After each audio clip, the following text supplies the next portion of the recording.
Ką žmonės kalbėdavo apie rusų kariuomenę tais laikais? Kaip žiūrėdavo į rusus?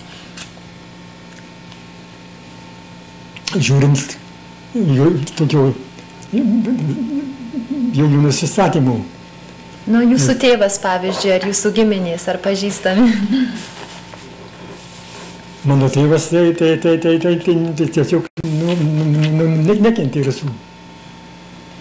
Kodėl buvo tokia stipri neapykanta prieš rusus? Prašau. Kodėl buvo tokia stipri neapykanta prieš rusus? Nu, priespauda buvo, spauda uždrausta buvo. Tai rusai bendrai visi šitą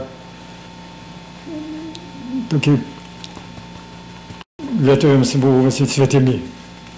Žinoma, svetimas žmogus, ne to krašto.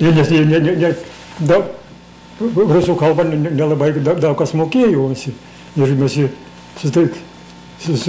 su kareivės rusų visi, tai nesikalbėdavo visi.